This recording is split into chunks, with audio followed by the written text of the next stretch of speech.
Shut the fuck up. Alright, hi everyone. It's Jack and Jozie here. We just got back from watching the new Sam Raimi movie, Send Help. This is a first time.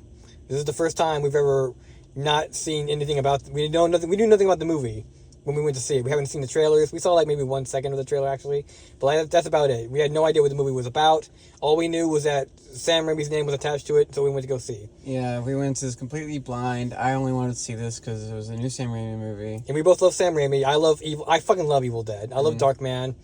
And of course, I am a fanatic for those first 3 Spider-Man movies. Mm-hmm. So yeah, Jack, what do you think of Send Help? I liked it. Yeah, me too. I thought it was good. Yeah, I thought it was pretty good. Yeah, it had kind of a rocky start, kind of a rocky beginning. It was full of like a lot of cliches, and the characters weren't really grabbing me immediately. I think the introductions were really bad in a lot of ways. I don't even know his name, dude. What was his name? I don't know. It was Chris, right? Was it Chris? I can't remember. I only remember Linda. Yeah, I don't think she says her name, his name ever. I think maybe. I don't know. I think we know his name, but I don't think she ever says it much. I'm pretty bad at eternalizing character names. We'll call him Chris. I think Chris has a pretty bad introduction where he's just kind of hamming it up, and he's just so kind of just fake and unbelievable. But he gets a little better as the movie goes on. I enjoyed the characters. At first, she's very stock as a protagonist, but she gets more... You feel for her a little bit as the actress starts showing off her chops, and as we explore more and more about her, and the story kind of unfolds. The story is fairly unpredictable, if you ask me. I thought it was going to go for, like, kind of a Blue Lagoon kind of thing, where it's like, oh, they're falling in love, but they completely subvert that, and I thought that was really refreshing. I found her character to be pretty endearing from basically the start. Yeah, I appreciate they didn't go too hard to make her, like, attractive. I thought she was very attractive. Well, she's very attractive, yes, but, like, at the beginning, they do try to, like, actually make it not attractive. Make her not attractive. Even from the beginning, I was like, oof. Although, even though facially she is an attractive person. Like, it's undeniable.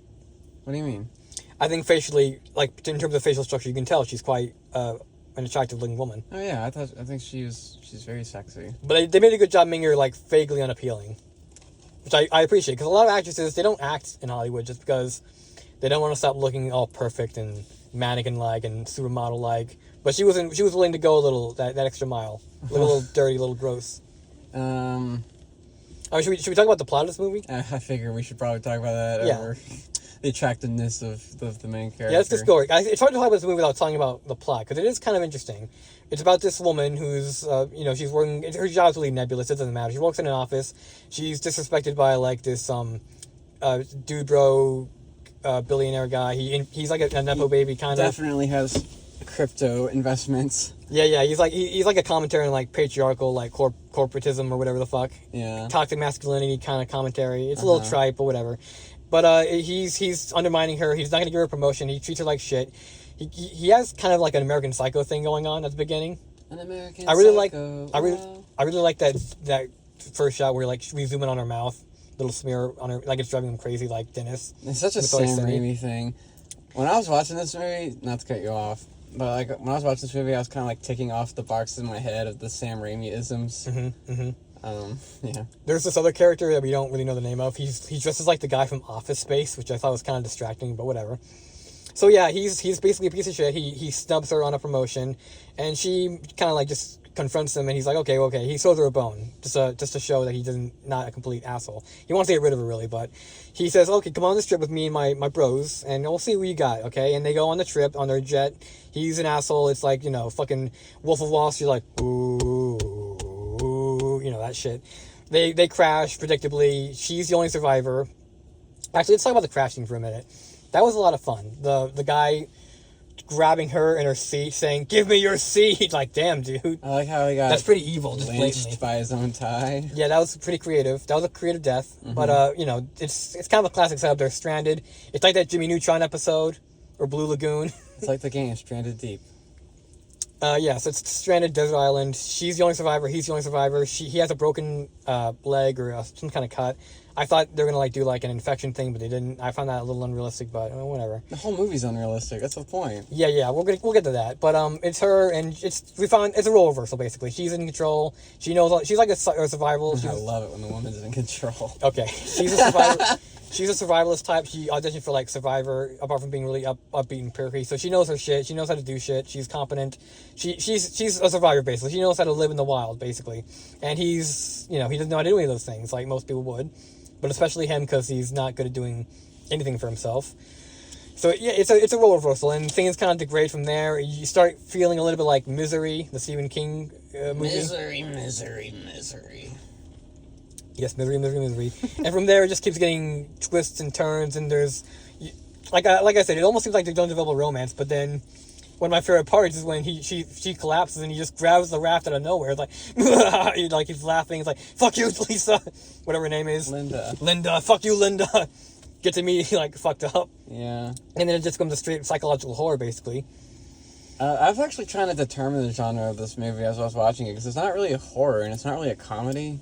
I mean, that's kind of my problem. I feel like it's a horror comedy, which Sam Raimi really excels at. He did Evil Dead 2. Mm-hmm. He did Evil Dead 3. He can do horror and comedy together. But this one, and no, it just didn't quite pass the vibe check for me. The opening didn't give much to denote any kind of horror. It just seemed like a really generic just movie. Just generic movie. There's not any horror elements really in the movie. No, there are. I disagree. You don't think there's any? I'm not. I guess the closest it gets is when Chris goes into that penthouse. You don't think them fighting beforehand was a horror thing? Well, no, that whole last 15 minutes I say would be, but leading up to that, no. You didn't get the psychological horror aspect of being dirt. No, you didn't get that at all. Because it's played as being a comedy. Was it? Yeah, because she was building up this elaborate little fort, and he was barely making it by. Yeah, that's what was funny, right? But after he poisons her and he does the raft thing, she very clearly becomes a horrible person. I don't know. She psychologically abuses him. I didn't really feel suffocated by it. I felt a little suffocated by it. I was a little surprised by how much people were laughing, because I didn't think it was that funny. Well, that's what I was confused about. It's what genre is this movie supposed to be? Well, are you just judging that based on the people's reactions, or not necessarily, but it definitely was an indicator of it's a little bit tonally confusing. Because I wouldn't necessarily call it a comedy or a horror movie, and obviously the horror elements are super, they're not really. I would say it's essential. They're no, it's horror. It's horror. It's a horror, at least in aesthetic. It's campy. It's not scary per se, but that doesn't mean it's clearly for being horror. I don't think the Friday the 13th movies are scary, but they're horror movies for sure. I don't really think not many movies I would even say are scary. No, none of them are. I've never seen a movie that scared me. Yeah, I guess me neither. But that's the point. It doesn't matter. Horror is an aesthetic. It's a genre. They were just sprinkled. It was sprinkled. It felt more sprinkled. Well, it's not a traditional slasher horror. It's a psychological horror. It's like Misery. Misery.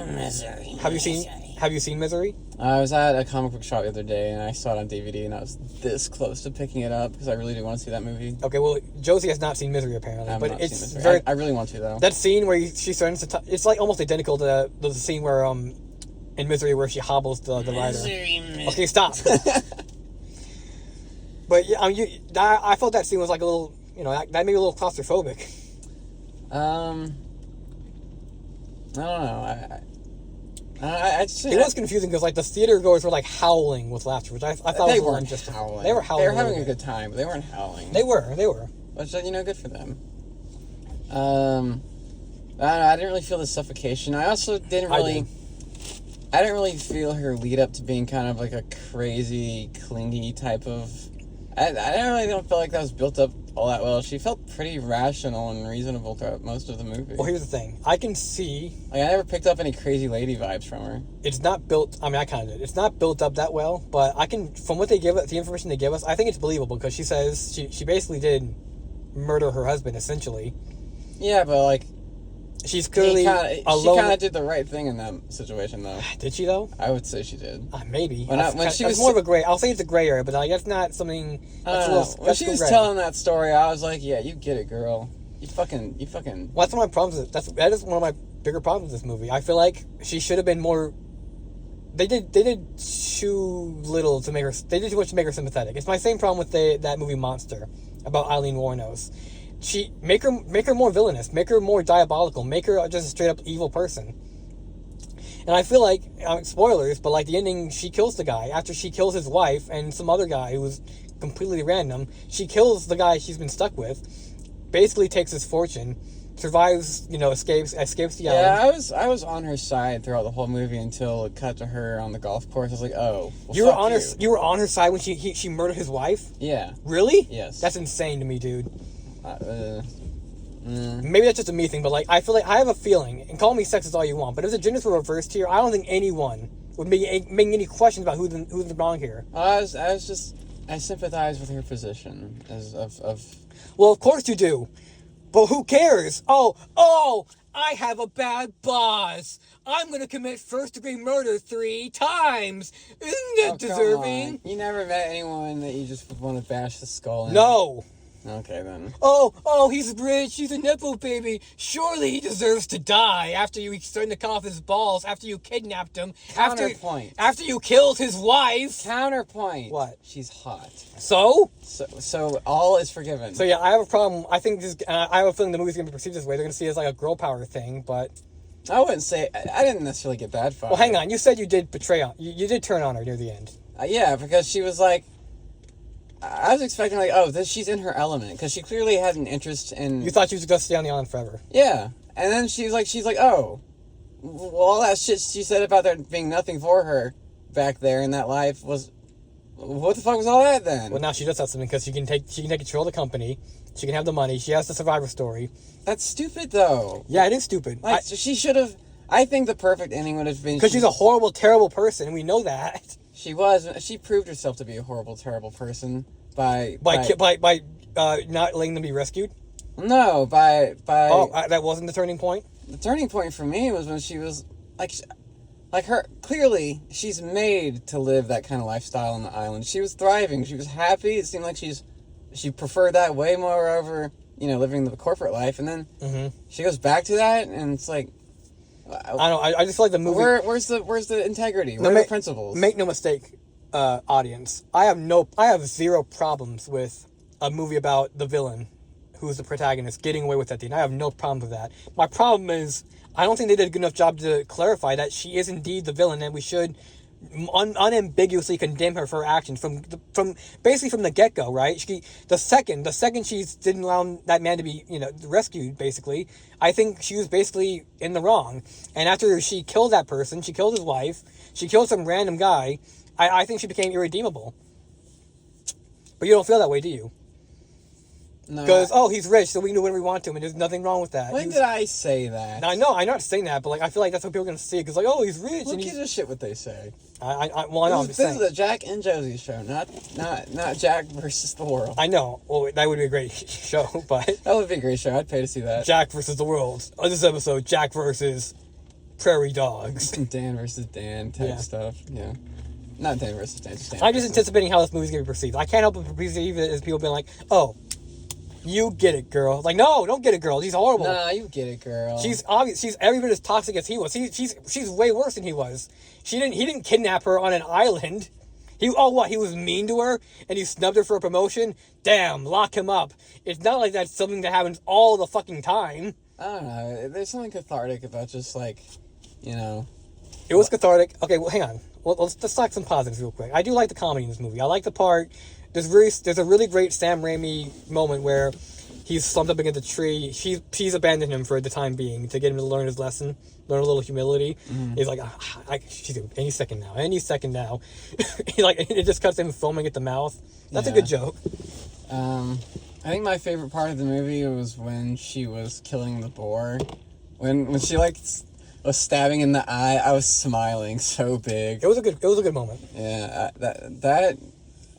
honestly, I will say a big critique of this movie, or a big problem I have with it, there just wasn't enough violence. Like, the violence that was there was really good, and I wanted more of it. I don't know. I think I can understand wanting more violence, but I don't think it was needed for the story. I think the psychological element held us over for us horror fans. I would have liked this movie to be super gory. I think I got my fill with the bore and the final climax. I thought the final climax was really good. Also, I think a sex scene would improve this movie. Oh, okay. I'm gonna sound super fucking sexist, dude. All right, buckle in. When she in that scene where she's like in the waterfall and she's kind of like getting in tune, like she's getting her vibe on basically. She's enjoying this environment. She's enjoying being on the island. She's enjoying having control over her environment. Yeah, she's home. I think she really, and I'm not saying this to be a pervert. She really should have stripped for that scene. She really should have stripped for that scene. All right, I'm gonna come up to bat for Jack here, audience. So keep in mind, Jack is a writer. Yeah. He very much thinks about like yeah, you guys need to understand this. We're not being perverts here. We're coming at it with a sense of. I'm not asking for the camera to like zoom in on her ass. I just say like just do what they did for the guy. The guy got fully nude. He got fully nude. I think what they did with that was good. I think I would just want her being nude would be symbolically important. Yeah, I think it was symbolize. Like genuinely. Yeah, because it's her like giving herself over to this environment. Not to mention, I mean, realistically speaking, like yeah, you would strip off your clothes and bathe in that stream had you been in that situation. So I just felt like it was just kind of distracting. I mean, I would want like a really primal, just lustful sex scene, not because no sex scene. I wouldn't want that. No, I want that. Like I just want like really just kind of like show just like where their relationship is, where they're going, how this is like kind of like they're kind of in a desperate time. Yeah, they're in a desperate situation. So not to mention, in that scene with the waterfall where she's bathing, I really think she's a strip nude because after that moment, that's when she sees the boat, the rescue boat for the first time. You don't even have to like show her like nipples. Yeah, or just like be nude. Yeah. But anyway, when she sees the boat, if she was nude during that scene, that would have been symbolically important because like that's her turning point. That's her going from being better than him to being no better than him, and then from there she becomes even worse than him. Yeah, as the movie progresses. I don't want to see any of you fucking prudes in the comments being like, oh, Jack and Jozie just want to watch people fuck. No, and I just can't help but feel like they only did that because they didn't want to be seen as like being sexist or misogynistic or like. Well, I wouldn't say that. I'm not gonna assume any reason. I just think Sam Raimi probably just like, It just seems really weird to me, like she'd be bathing in a stream fully clothed. That's bizarre to me. I mean, there was sex implied in the movie already. Yeah, the guy gets fully nude. Well, no, because like remember when she's lying down in the sand and you see two handprints beside her. Mm-hmm. It's like okay, so they fucked. Oh, I didn't even notice that. But that's really compelling. Yeah, it's like why don't we just see that? No, hang on. I'm glad we don't see it actually. I have this rule in writing. A lot of people say don't tell, show. I like don't tell, don't show. Let the audience come to their own. You don't need to see it. I don't know. I have a pretty strong opinion on this. I think people who complain about sex scenes in movies they don't get the idea. They don't get the point. I agree with you 100% on that. I'm just saying in this instance, I don't think we need to see it. I think it's better if it's implied. No. Now that I'm on the topic, I'm just gonna get it over with. Sure. Just the aside of course. People who complain about all this gratuitous sex, all these sex scenes. We don't gotta see. Like, shut the fuck up. Shut the fuck up. Sex is a natural part of life. Sex is a natural part of romantic relationships if they're both, sexually compatible and attracted to each other and not asexual and anything like that. Incompatible sexualities. Like, shut the fuck up. Stop being a prude. Like, sex is not just porn. Sex is not just lust, okay? Well, that and also sex does look good, and I like seeing it. And yeah, I guess it's aesthetically nice. Yeah, it can be artful. It can be tasteful. To me, saying there shouldn't be any sex in the movies, like when Jon Favreau is making The Lion King 2019, he's like, you can't have beautiful skies in Africa because that's just not realistic. Like, no, I want to see the beautiful skies. I want to see the beautiful people fucking. I want to see that. Honestly, Africa's like one of the places you would see beautiful skies. How much less fun would Wolf of Wall Street have been if there was no sex scenes? I'm not even talking about fun. I'm talking about just like the artistry of it. I know, but it's also fun. I think, I have my own qualms with Gen Z, and I kind of blame them for everything. But I do think this is a big Gen Z thing where they just think all sex is like, it's just pornographic. Yeah, or like lowbrow. Almost puritanical. Yeah, it's like this. Just I think I'm not someone who's anti-porn. I'm not someone who's anti-porn by a country mile. I love pornography. I like it too. I like it fine. But like, guys, I think porn is kind of skewed your perspective of what sex is supposed to be. I really wish we could show full penetration sex scenes in movies. Oh well. I mean, I guess you can. It has to be NC-17, I think. That's stupid. I mean, R should be just like the maximum. And also, even if sex is just for audience titillation, like, good. Why can't the audience be? Why isn't there no room in that movie for that? In movies for that. You know what movie I saw today? Actually, I saw Hard Ticket to Hawaii, which is a really fun fucking movie. It's not great, but it's a fun movie. The female protagonists in that movie are always just eager to like, oh, let me get naked, like, and it's fun. It's a lot of fun. It's tongue in cheek. It's there's a place for art like that. It's fun. There's nothing wrong with it. It's not an attack against women for them to get naked. It's not anything like that. It's just fun. It's escapism. It's fun. Let me have fun. We're not being chuds here, okay? We're not being like, or if we're not veiling some kind of weird like misogyny or like horniness or pervertedness. Like this. I mean, we are horny, but yeah, but that's okay. It's okay to be horny. There's nothing wrong with being horny and like seeing people naked and fucking. I think we're being pretty reasonable here. Yeah. So all this is to say, I think she should have gotten nude for that scene. I think that would have enhanced it. But I don't agree. I don't think they should have shown the sex scene. If there was, I think that's left to interpretation. It's not really interpretation. And caught for the subtle. You caught it and I didn't. Oh, okay then. Never mind. Yeah. Okay. So overall, I think this movie does a good job maintaining tension. I think the comedy bits work well for comedy. I think the gore and I think Sam Raimi's, vibe does bleed through at some points. Yeah, definitely felt like a Raimi movie. We'll talk about it a little bit more. Is there anything more to say about the story or the themes? I kind of thought I was gonna go for like a power corrupts type thing, but I don't really think that's the message. Oh, I think it is about power corrupts. I don't know about that. Because it's about a power dynamic. She was basically at the lower totem pole, and the power dynamic shifted. But instead of being benevolent, having been on the bottom before, she does the exact same stuff he does. So it shows that like it doesn't matter if you're a victim or not, if you're a man or a woman. If you're in a situation where you have the power, you're probably going to use it to exploit it. I have the power. Yeah. What would you say the message is? The theme. I guess it would be that.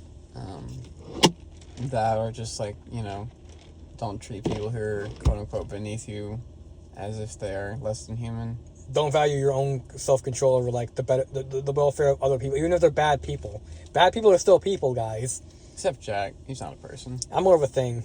Yeah. More of a creature. Creature from the creature from the Jack Lagoon. The Jack Lagoon.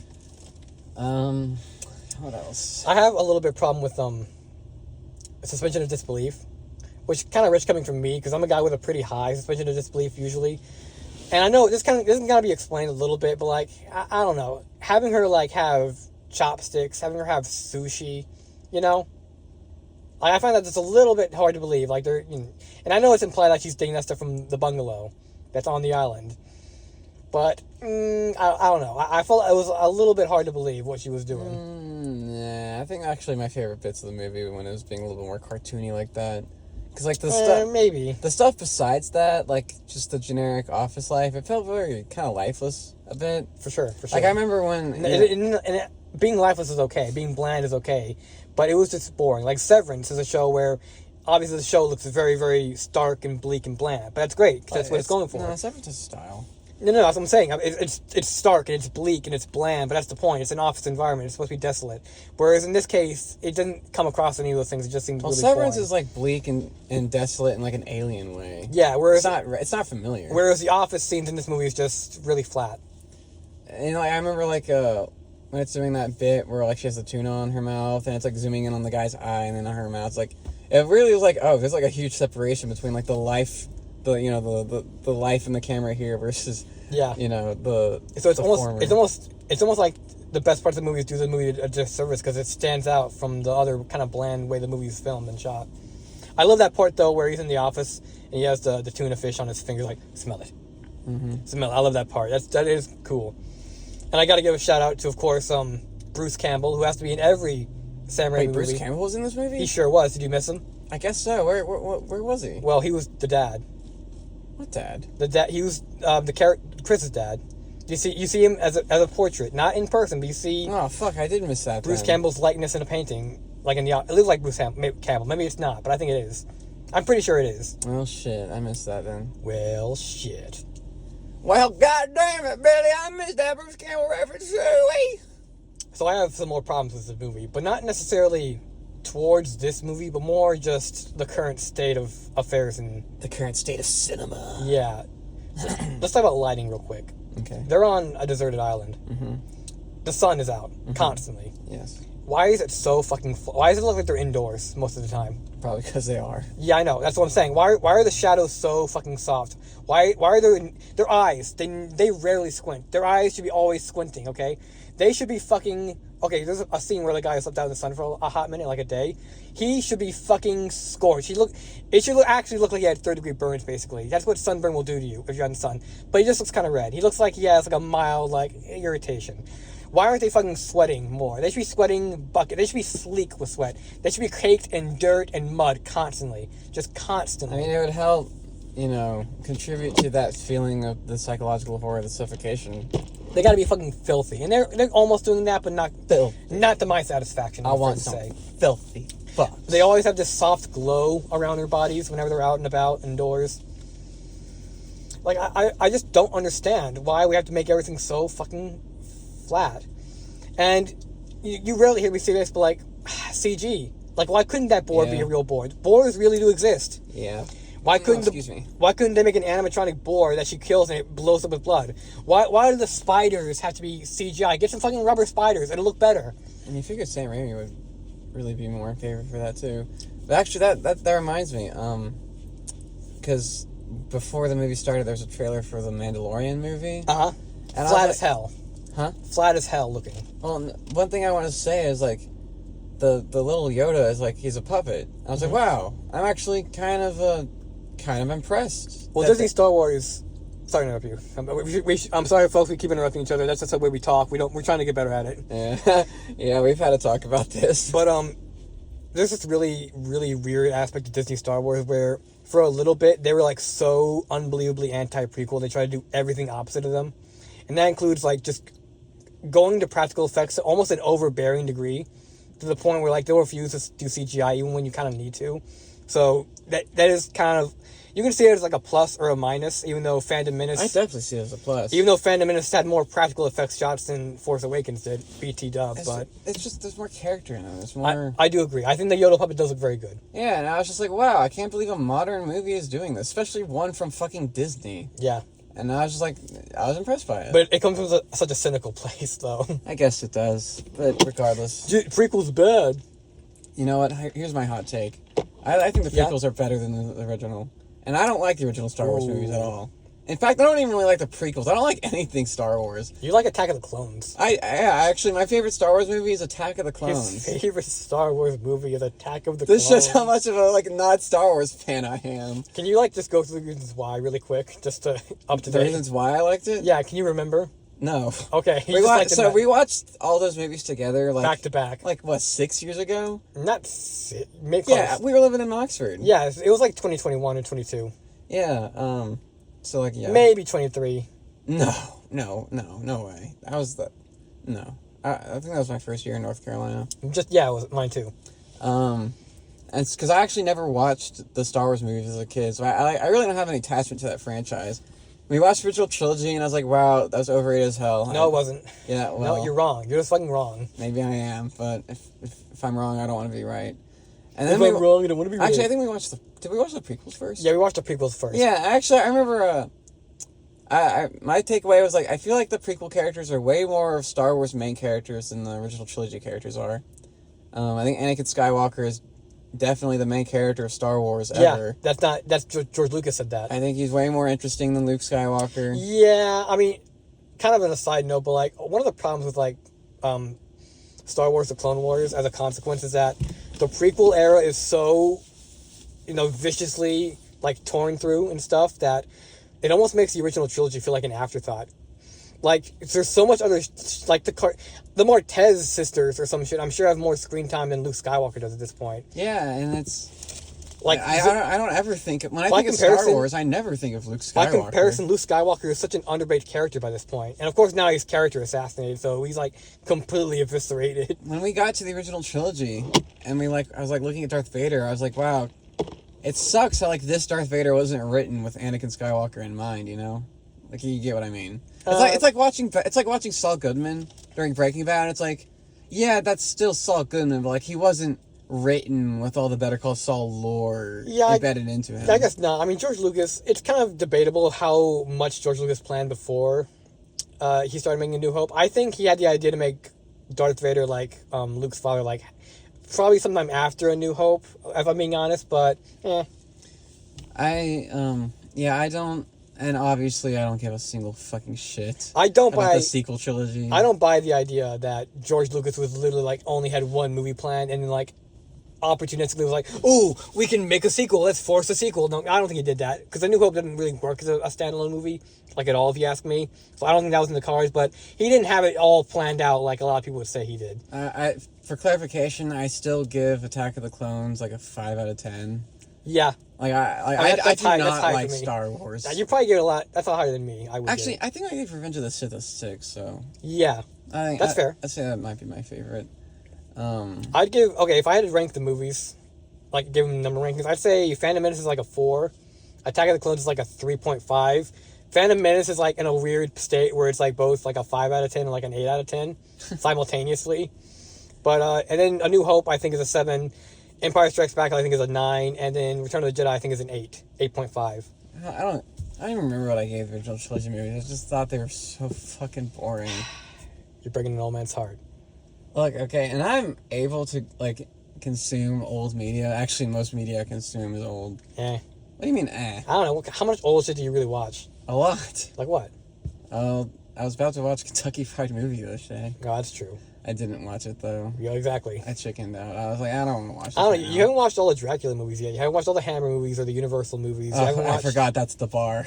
Well, no, I'm just saying. Like, I don't know. I mean, comparatively, other people. You don't watch. Here's something else. You don't watch a lot of movies in general. That's true. I've been trying to get better at that. That's really what I'm going at here. I have seen. There was a period of time where I was watching a new movie every week. I kind of fell off of that though. Mm-hmm.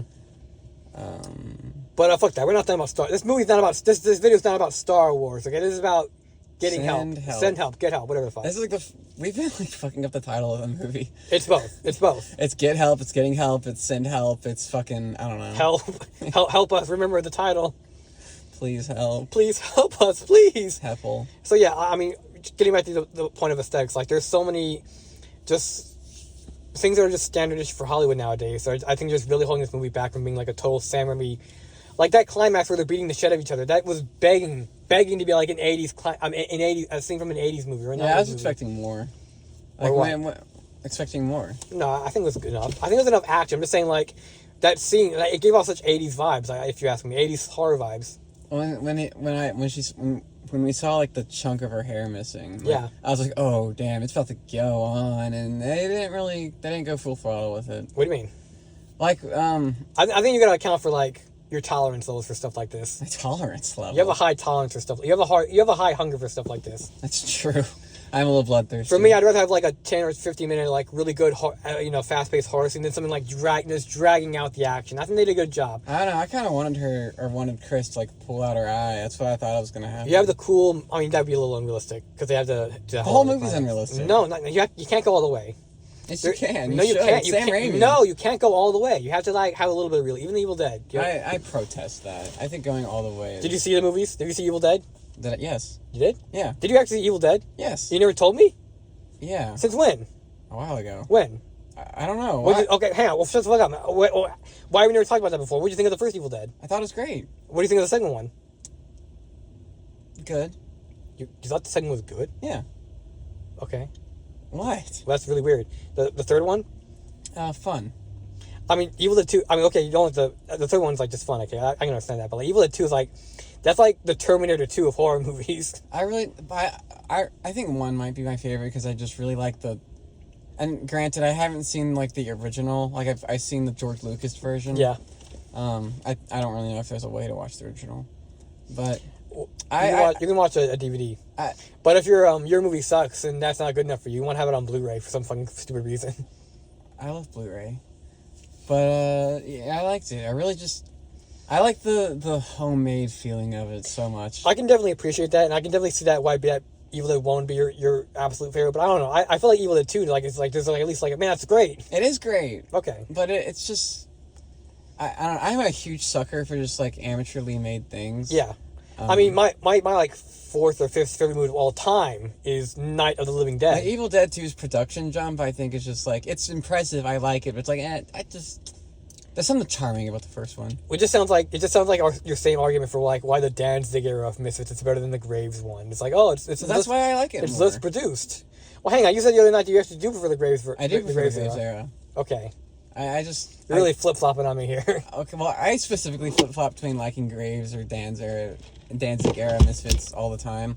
But like that is why I like the Danzig era. It feels like just a bunch of teenagers fucking around their garage. That's what's cool about it. And that's cool about what Evil Dead 1 too. I'm just saying, like, it's also cool to see like the limitations taken off and seeing what this guy can do with all the money and Evil Dead 2 is resources great. he needs. I love American Psycho and Famous Monsters, but it's just not the same. We're talking about. I'm comparing him. Okay. It's just, you know. But yeah, I mean that part where she swallows the fucking his dead wife's wedding ring. That's really cool. I thought that was.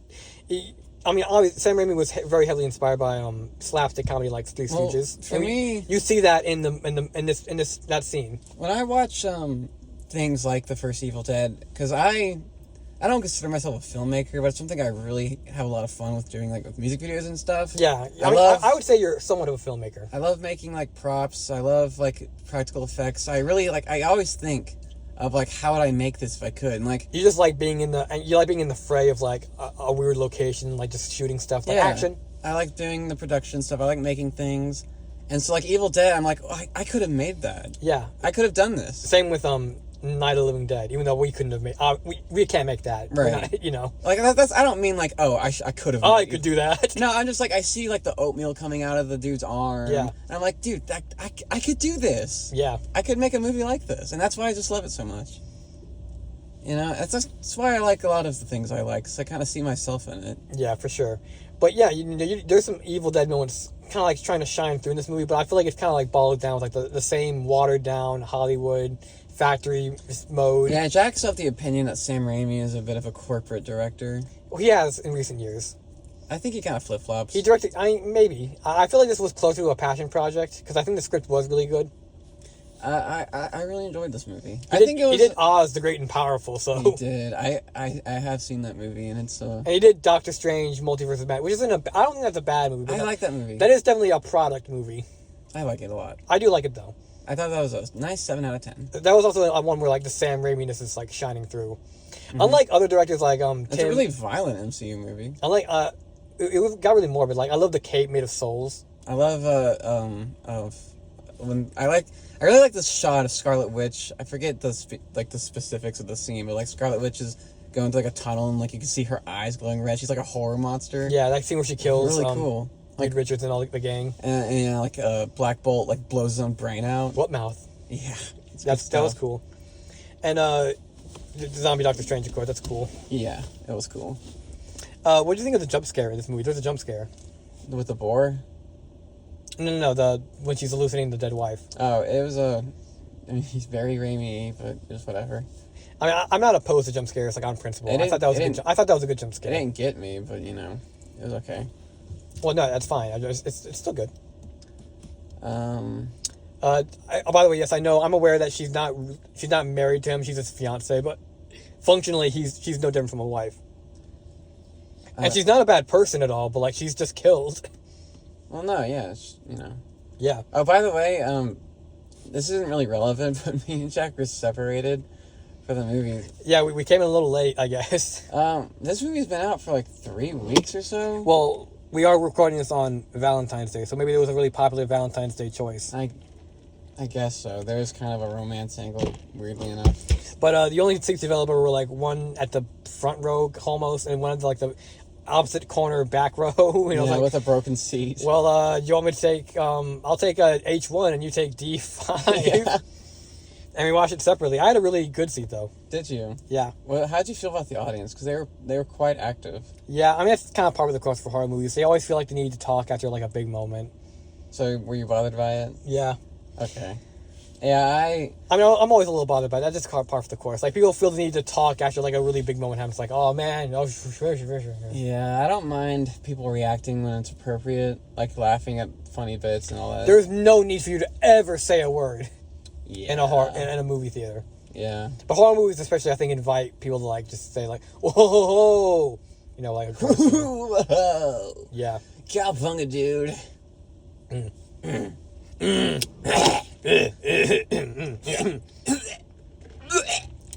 It also reminds me of, apart from Misery and like Blue Lagoon, another thing this movie reminds me of. Shut the fuck up! I'm going to hurt you. Another thing this reminds me of is that Twilight Zone episode where the astronauts crash land on an asteroid, and they struggle to survive. There's one asshole astronaut who like kills all the rest, so he can have as much food and water as possible, and he keeps hiking and hiking through the desert, this wasteland of the planet, and then he gets to the cliffside and he has a mental breakdown, and the episode ends panning over, and you see it's just the I-10. It's Route 66. He was on Earth the whole time, and they were like just a few miles away from safety. I did like that twist of there being that big, nice, fancy house. And it was, something like that was happening, because she got that knife, and she said to like, "Oh, don't go over the cliff with the X," which is really weird looking. Mm-hmm. And I'm so sick of CGI islands too. Like, just fucking find an island that looks like that, or just don't show it at all. Just don't show a large shot. Every movie's just a green screen. It'll make the island feel bigger if you don't show like a gigantic panning shot like that. Actually, it'll feel bigger. It'll feel more claustrophobic. Do that. Don't show the gigantic CGI Peter Jackson cliff faces. Don't make it look like fucking Skull Island from that shitty 4-hour King Kong movie. Yeah. Sorry, Peter Jackson, if you're listening to this. Yeah, he's a top fan. Yeah, he loves it so much. I mean, modern filmmaking in general, I try not to have hopelessness for it. It's just the era we're in. It'll change. But... Something that I know was pointed out to me that I can't stand now that it's been pointed out to me. Is I know exactly what you're about to say. Not everything. Maybe you'll notice this too, but like every single shot in every modern movie nowadays, almost all of them, the background is not in focus. It's blurry. It's always fucking blurry. And once you notice that, and compared to like old movies, it's gonna start driving you fucking nuts. And it drove me fucking nuts. It drives me crazy. Yeah, not much drives Jack crazy. We're all mad here. We're all mad here. All right. Well, any kind of concluding thoughts on Yeah, I probably have a few more. Let me think a little bit. Let me just articulate my feelings. Let me compose myself. All right. Just a little bit more. Like, I went over how they should be, like, fucking... Not only should they be sunburned, but they should be both fucking dark, dude. Like really fucking dark. Like, people don't really understand, like, in the modern day, like, how fucking tan some people can become if you're regularly exposed to sunlight. You'll get very brown very fast. Mm-hmm. And they should be fucking brown, dude. They should be tenderized. Yeah, fucking more than sun-kissed. They should be brown as fuck. But they're not. They should be routinely sunburned. They should be just caked in sweat. That's a big part of why modern movies don't look as good. In the old days, people sweat more. Do you think it might be a thing of, like, being afraid of, like, grossing the audience out? Oh, it's vanity. It's vanity for sure. The actors don't want to look unattractive anymore. That's stupid. Yeah, it's completely stupid. It's the same reason women are so often terrible actresses. Because here we go. They don't want to look... I mean, the people they hire. They don't want to look... They don't want to emote, because emoting requires contorting your face a little bit. Yeah, that's not a woman problem. That's just actors who just have like a that's a guy thing too, for sure. Like I don't watch Stranger Things because I'm not fucking stupid. Sorry, Stranger Things fans, I don't like your show, but I don't think Stranger Things fans like their show anymore either. That's a good point. Because I've been seeing clips of that one chick. And she's just making the same fucking, like, duck lips expression. Blue Steel from Zoolander. Yeah. And a lot of people... I remember, like, the Twilight movies. Bella, that was, like, a huge complaint. She's making the same fucking face. Edward, too. He's doing that weird pouty face. Like, yeah. And it's like, what's up with this? Oh, speaking of which, that reminds me. There's a trailer... for this movie. It was a drama love story between Robert Pattinson and Zendaya. Yeah. I thought that was really interesting. It's like, oh, she cheated on Spider-Man with Batman. Zendaya she's actually started looking like an of-age adult. Like, she no longer looks like 17, which I appreciate. I disagree. What? I still think she looks extremely young. Yeah, I do too. I'm just saying, like, she's starting to look less like Zendaya for a while was like she was like considered like the Marilyn Monroe like a sex symbol. Yeah, I never got that. She almost looks prepubescent still. I just don't really. I never got the appeal. What I'm saying is I don't see it. What I'm saying is that she no longer looks quite like jailbait anymore. I suppose. How old was she during the Spider-Man movies. I mean, shit, dude. She had to be at least 20 or something. Tom Holland is like in his 30s, right? Yeah, he's one of those. Although he still looks of age, but like Zendaya has to be over like. She had to been over 20 when those movies were being made. I'm pretty sure her and Zendaya, or her and Tom Holland, are like really close in age. Yeah, I'm sure they are, and they both have that thing where they just look a lot younger than they really are. Yeah, I think in women that seems to be a little bit more prevalent, like the baby face kind of thing. Not prevalent, but it's much more effective. Mm-hmm. When you just look younger. By the way, because guys can like grow beards and stuff. Yeah, that is a good trick to make yourself look older. I should know. But on the Stranger Things subject, like I think it's so fucking funny to me how Sherlock basically got a repeat. And if you don't know much about Sherlock, which I'm sure Jozie doesn't, but in the show, the show Sherlock. I've seen episodes. We saw that for actually. No, we did see an episode from that filmmaking. Yeah, we watched an episode. Yeah, we had a class on that in college. But Sherlock is a really bad show. It's terribly written. It sucks ass. It's a horrible adaptation of Sherlock Holmes. Stephen Moffat at his absolute fucking worst. I hate seeing the fucking numbers floating by his face type so shit. Fucking cheap. Yeah. But and it does basically all the horrible things he did with Doctor Who, he does with Sherlock like 1,000 times. Mm-hmm. But when Sherlock, I kind of like his Doctor Who stuff. Yeah, I do too. But it was a downgrade, and it started so many bad habits. But Sherlock ended, and Sherlock is one of those shows where like it was always bad, but it always promised things to get good. Kind of like Steven Universe in that way. So when it finally did end, the people were like, wait a minute, why was the final episode bad on purpose? There must be a fourth secret episode coming out. That's what I said about Stranger Things. Yeah, exactly. That's exactly what happened. The same thing happened again. Like, guys, stop. Is he involved in Stranger Things? No. But what I'm saying is, like, audiences, stop reading media on the assumption that, oh, it's bad now, but it'll eventually get good because that's what the writer's intending. It's like, no! That's not how it's... a thing to be good from the beginning. I mean, they made I haven't seen it, but they apparently made a documentary afterwards of like the making of the last season of Stranger Things. And I've seen clips, and this very well might have been taken out of context, so grain of salt. Are you talking about the gay scene? No, I'm talking about the writers talking about they just wrote things they thought would be the coolest. Oh, yeah. Like they did, that was like the priority. Dude, what would happen? I don't know anything about the gay scene. What's that? It was a meme where like I know the meme where it's like someone was coming out, but I don't really get it. Yeah, it was a meme. It just exactly what it is. Like some character just out of the blue comes out and it's like treated like he has AIDS or something, like he's dying. But like it's just really overplayed and like. When does that show take place? Like the 90s? It takes place in like the 80s or 90s, which being gay was a bigger deal back then. But like I don't know, I feel like among friends it's not that big a deal. Was it just poorly done? It was poorly done. Okay then. I believe it was. I'm gay. Like, there's a time and a place, okay? If you're fighting an interdimensional demon, who gives a shit if you're gay? Oh, was it? Wait, was it the thing where, like, I think my brother was telling me about this. Like, they did it, like, right before the final battle? Yeah, like, dude, who gives a shit?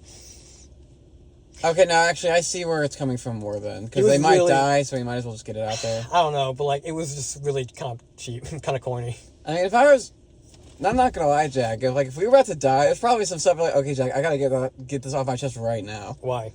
I don't know. Just cause. Sometimes I get those urges. When I got in that car accident, I almost there's like people I was like, okay, I gotta fucking tell these people this. Well, you didn't tell me anything. No, I didn't tell you. I don't really have anything to hide from you. Okay, well that's what I'm saying. I know all your secrets, you dirty little boy. You know, like 95% of them. Yeah. You tell me them unprompted, by the way. Yeah, sometimes I just like to say stuff. You'll tell me stuff that you couldn't, like, torture me to confess. I'm a pretty shameless person overall. Yeah. Fucking Stranger Things, dude. Fucking Duck Lips, fucking Blue Steel. Anyways, send help. Send help. What do you think of the title?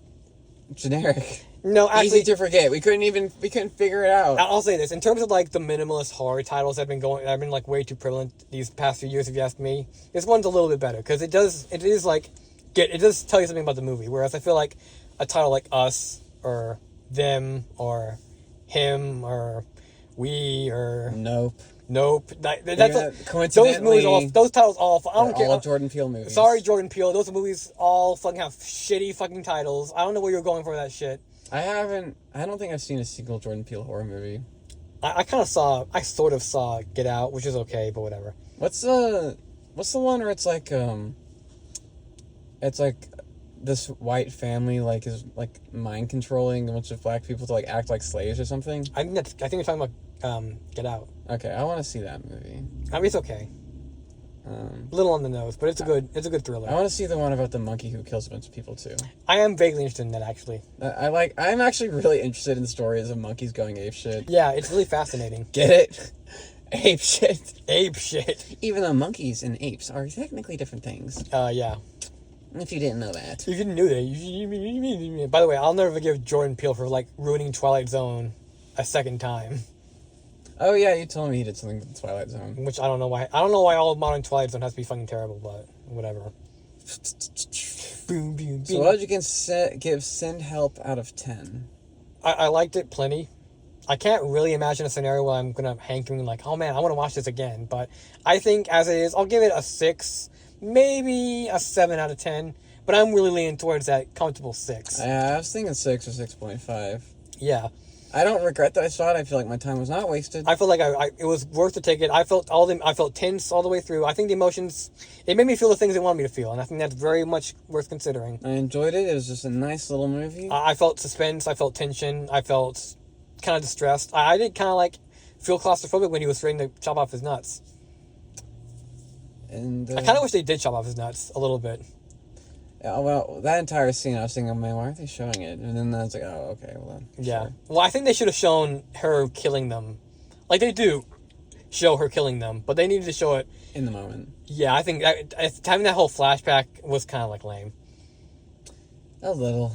I mean, I in general... It's that show... I mean, if you're going to tell, just tell. Don't show and tell, you know? I know this is technically not, like, a good writing move, but I am of the philosophy that the gorier the better. If there's violence in anything, ram it up to 11. Well, I will never, ever be dissatisfied with that. What about The Boys, though? What about The Boys? I think The Boys does gore really, really bad. Because it's so over the top. I mean, The Boys is bad, but not for that reason. No, but here's my argument. Like, you see someone, like, getting laser beamed or crushed or whatever. Mm-hmm. They don't just get crushed, which I'd be fine with. But, like, they just instantly explode into, like, a puddle of blood. That's because the gore isn't gross. It's not, like, grotesque. Like when she's stabbing the pig in the eye, it's, like, uncomfortable. It's yeah, like, I know. Oh, my gosh. What I'm saying is, like, The Boys' gore is so over the top, it's not believable. And it's also CGI bullshit anyway. I don't know. I'm a bit of a boundary pusher when it comes to that kind of stuff. I like to... Wasn't pushing any boundaries. I'm just saying, like, it just didn't look real, so it's not going to feel real. The boar looked mostly real. It felt more solid than your average special effect. I like intense violence. I like that part where... we have to talk about the part where she's giving him CPR and throwing him in his face. I like that part. It's the comedy is really kind of cool in this movie. I think the comedy... There's more comedy than horror in this movie. I think it's fairly balanced. I think it's just because you're not recognizing psychological horror as horror.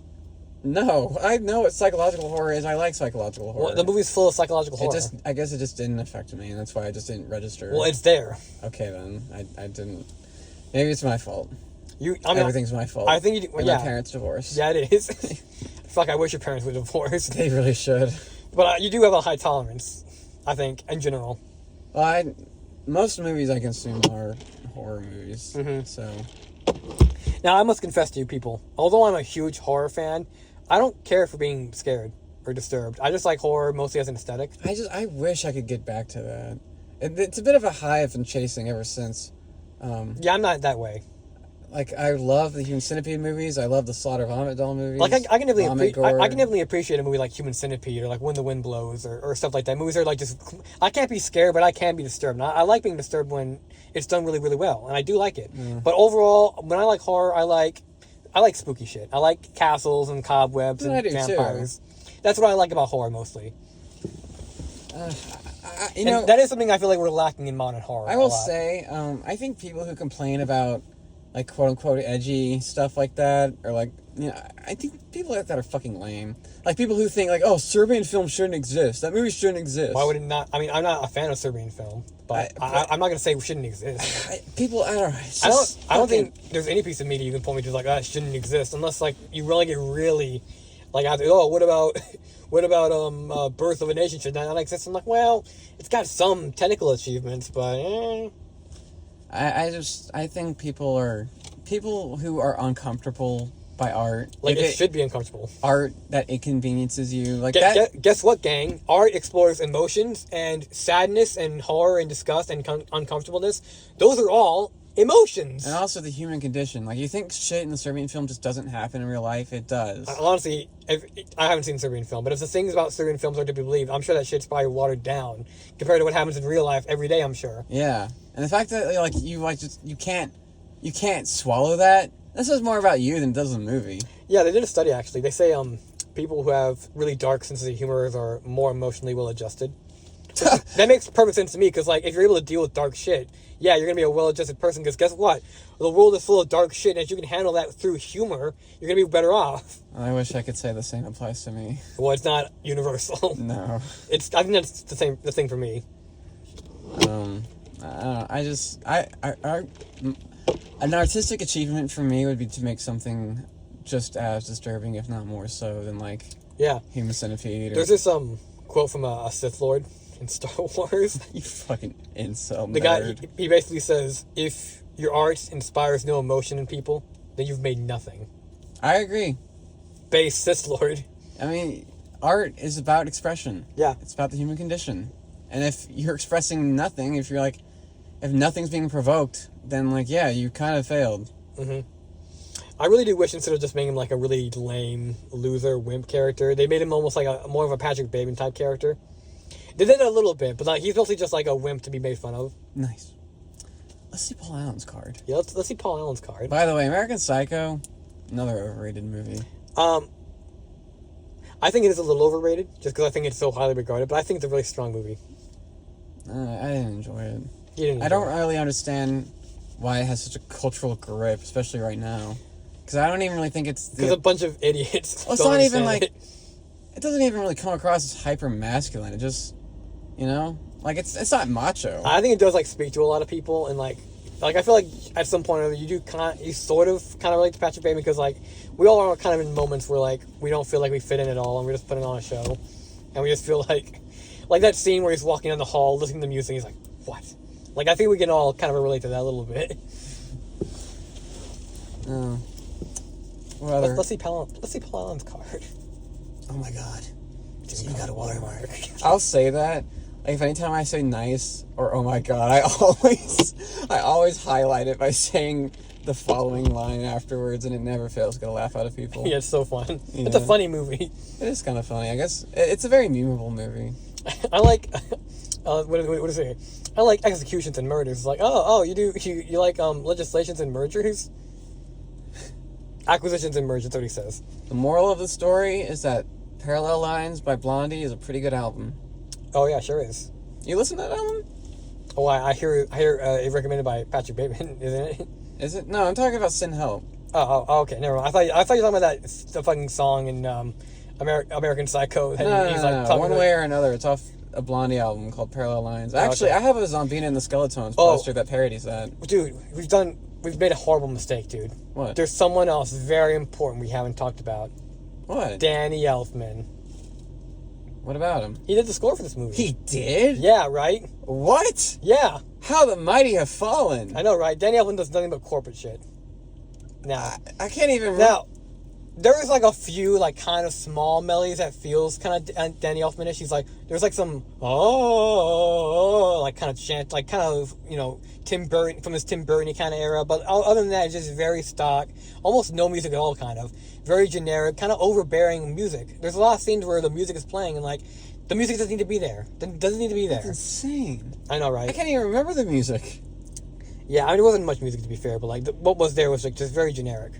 And I remember the Blondie song, but that's it. And Danny Elfman, I mean, you know, I think the Spider-Man theme is pretty cool, right? But, like, it doesn't hold a candle to the Batman. I disagree. One of the greatest... They're on the same level. No. Yes, they are. Oh, I think we're always in agreement that the Batman theme is, like, one of the greatest fucking themes of any movie ever. Yeah. So the fact that his name is just as bland shit. My favorite theme by him actually might be, besides the Spider-Man theme, might be the Beetlejuice theme.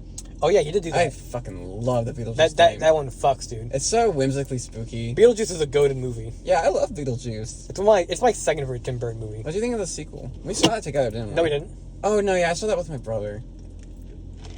Have you seen it? You told me that it had a first act and a third act, but no second act. Yeah. Which I think it does sound interesting. Who's in it? There's a famous person in it. He plays a detective. Willem Dafoe. Willem Dafoe. That's right. Yeah. Mm-hmm. But yeah, with Danny Elfman, he's one of those guys who just completely gone full corporate. Well, that sucks. Here's what I'll say. So good. Here's what I'll say about Sam Raimi in comparison to like other directors I think have gone full corporate, like Steven Spielberg or especially Tim Burton. Mm-hmm. Unlike with those movies where like I just feel like their soul's completely gone. Like if you watch like BFG or some shit or like Dumbo, you'll have no sense that like the guy who made Jurassic Park or E.T. or Jaws or Schindler's List or any of those great movies made that corporate sanitized piece of shit. Mm-hmm. Or like the guy who made Beetlejuice or Ed Wood or Edward Scissorhands or Frankenweenie made or Corpse Bride made fucking Dumbo or that movie about the big eye painting. But with this movie with Sam Raimi's works, every so often the Sam Raimi-ness bleeds through just a little bit. So I think that puts him a little bit ahead of these other guys. You know, ironically, with Tim Burton, some of his best movies really don't even have that classic Tim Burton art style to them. Like what? Like Ed Wood or Pee Wee Herman. Ed Wood is my favorite. Ed Wood's like top 3. But like Ed Wood, the only like Tim Burton-y thing is like when they go to the carnival. But besides that, you would have no idea. Yeah, it's black and white. But I think you need it. You still get a directorial sense from like the zaniness of the characters. Well, no, I'm talking about like that, like really like jagged, skinny, Hot Topic looking German expressionist, like really surreal environments kind of thing. Yeah, and like that's not really in Pee-wee's Big Adventure, whatever the fuck that movie's called. I haven't seen it. Beetlejuice, I would almost say is like almost kind of like not quite that either because it's almost like very cartoony in a lot of ways. It's not quite the same as his very demented style. By the way, I need to clarify. I'm not saying I think Pee-wee's Big Adventure is a good movie. I've heard it's one of his best. Okay, so it's his first movie. I hear it's good. Oh, that's his first movie ever? Yeah, ever. That's what got him started. That's what got because like he couldn't really start with like a movie he wanted to make. Like the stars at night are big and bright, deep in the heart of Texas. He didn't do it. I do not like Pee-wee's Playhouse like at all. Like of course I didn't grow up with it, but I do not like any children's show that's like live action and has puppets and shit. I don't even like fucking Sesame Street. I think that shit's creepy. I don't like Fraggles. I don't like Sesame Street. I don't like any of that shit.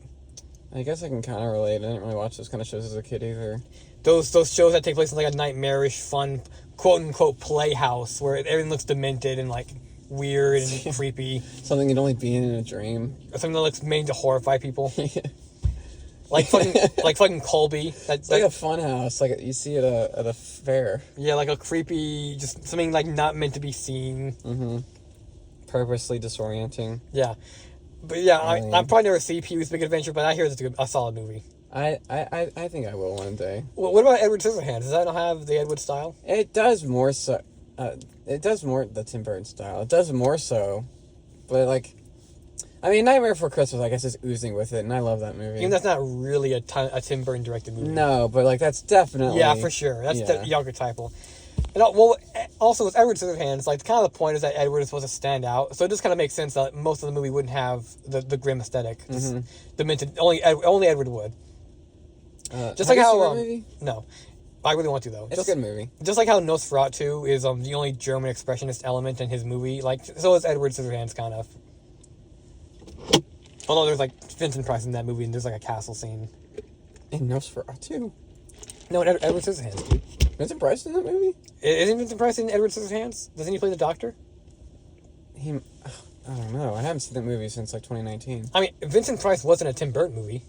I mean, that wouldn't surprise me. Yeah, by the way, I got Last Man on Earth on DVD the other day. Last Man on Earth? Yeah. The movie? Yes, with Vincent Price. Okay, just clarifying. There's a show called Last Man on Earth. No, I got, I was at the comic book shop and I got that. I know I said I don't like Star Wars. You got the public domain movie on DVD. Look, I like archiving things, okay? Sure. I mean, what do you mean, sure? Well, also, you do the same thing. Well, also, you already have it. I do? On that 50 movie pack. It's on there? Yeah. God damn it. But the quality is shit, though, so... I forgot I had that. Yeah. But the quality is shit on that DVD, though, because I have it. Oh, damn. But it's worth it. No, hold on. Before you start, even though I just said I don't like Star Wars, at that comic book shop, I did. What I picked up was Last Man on Earth on DVD, and I got both Force Unleashed games on the Xbox 360 because I actually do am I'm vaguely interested in those kind of games. I've always wanted to play them. I believe Force Unleashed is what introduced Darth Nihilus. It's it's the Star Killer guy. He fucking... Yeah, Star Killer and... Well, you said Darth Nihilus was your favorite Star Wars character. Yeah, is he the guy with, He's the Galactus. Is he the guy with the mask? Yeah, he's the guy... Well, I'm not the guy... All of them have masks. You know what I mean. He's the guy who eats planets, yeah. He eats planets? Yeah. I didn't know that. He eats the life force from planets. He's Darth cool. Nihilus. Yeah, I like him. If And he's in the game, then even better. And I don't think he's... I don't know if he's in the game, actually. But he's somewhere in that included. And he also has, like, a dummy. A caked up apprentice, dude. She is fucking, caked. Not much of an ass guy. Dummy thick. More of a titty guy. Myself. Fucking savage, dude. I like them jugs on you. Yes, I do. Yes, ma'am. Give them to me. I wanna suck on them like a baby. Yes, I do. I wanna drink your breast milk and your breast milk. Your lactulent. Oh, here's what I want to mention. That scene where she kills the guide and the wife character. Mm-hmm. Why couldn't it have been cloudy when she did that? Why can't we use weather as an atmospheric tool anymore? Why couldn't it have been stormy? Why couldn't it have been like really dark and foreboding, or at sunset or sundown? Have it be really black in the sky. Why can't we do that? Mm-hmm. To give off atmosphere, Why does it have to be like this bright, sunny fucking day where it's like, oh, she's committing a murder? I don't know. So just a little. It's just the movie's being really held back by just a bunch of small quality of life differences, and I can't blame Sam Raimi for it all, but it's just the state of affairs in this industrialized, fucking factory farm, conveyor belt filmmaking we find ourselves in. Yeah, it's a damn shame. Yeah, I kind of doubt this movie was like commissioned by a company like that. Like this. No, I think I'm willing to bet that Sam Raimi just really liked the script, and I can see that because it's a solid script. Mm-hmm.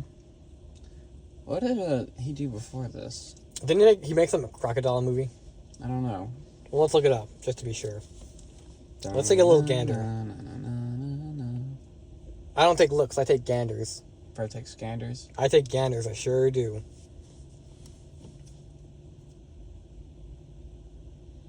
Oh, dude, you've seen Evil Dead 1 and 3, right? 1 through 3? Mm-hmm.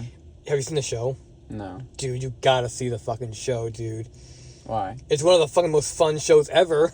Really? Yeah, it's not one of the best shows ever of all time, but it's a really fucking fun show full of, like, just cool slapstick and action, gore, and demons, and just weird lore, and humor, and Ash is cool. Ash is such a cool fucking character, dude. Yeah, okay, then. Meow meow. Swallow. Meow meow meow. Swallow this. Meow meow. Send help. Oz great and Meow, powerful. meow. He did drag me to hell. That was a while ago. Gift. Oh, this is out of order. Gift. Meow meow meow. Meow meow meow meow. Meow meow meow meow meow meow. Meow meow meow meow meow. How's your knee? How's your knee? How's your knee? How's your knee? I've been spamming Jack with those memes. Yeah, it used to be Labu Labu, but now it's... How's your knee? How's your knee? How's your knee? It's Murder, Evil Dead, Crime Wave, Evil Dead 2, Easy Wheels, Darkman. Darkman's really good, by the way. If any of you haven't seen that, Darkman's great. Is good. It's the bridge gap between Evil Dead and Spider-Man. Darkman he made because he wanted to make a movie with some other comic book character and he couldn't get the license for him. Well, this character's even cooler, if you ask me. I don't even remember what it was supposed to be. He's like every classic monster combined, which is why he's awesome. Army of Darkness, which should have been called Medieval Dead, but whatever. Yes, it should have been. The Hudsucker Proxy, that's weird. Quick and the Dead, A Simple Plan. Like the band? Like the band, yeah. Like the guys who made the Scooby-Doo theme. I'm looking this up actually because I'm interested. A neo-noir crime thriller film directed by Sam Raimi, written by Scott B. Smith, based on the 1993 novel. I mean, it looks more like a student film. The Gift. It looks like Drag Me to Hell, then Oz the Great and Powerful, then Nothing, then Doctor Strange in the Multiverse of Madness. That's a pretty big gap. 9 years. Yeah. Maybe he was working on the Evil Dead show at that time. That's what he was working on. That might be. Yeah, let's look at shows he's done. Sam Raimi shows. How shall me? Oh, he directed some Xena Warrior Princess. He directed some Hercules. I didn't know that. He directed some episodes of the Shining miniseries. That's weird. The Stand, Spartacus, Young Hercules, Mantis, Xena again. Interesting. I did not know that. But yeah, I mean, so yeah, but hopefully Sam Raimi will do maybe more movies in the future if he's not just doing it for a paycheck. Mm. Although I find it hard to believe because I feel like he has enough money now to just live comfortably forever. Fuck around. Yeah. Or maybe he's like Steven Spielberg, where like I feel like Steven Spielberg doesn't actually have like any visions he wants to execute. He just genuinely likes filmmaking, so he's almost like he's filmmaking on autopilot mode just so he can enjoy the act of filming while he's retired, basically. I wish they would take the John Carpenter route and just play video games all day. Isn't that what John Carpenter's doing? Yeah, he just like I've done my career. I'm gonna just sit around and play video games all day. Dude, it's so fucking surreal how John Carpenter made a movie in like 1978 or some shit.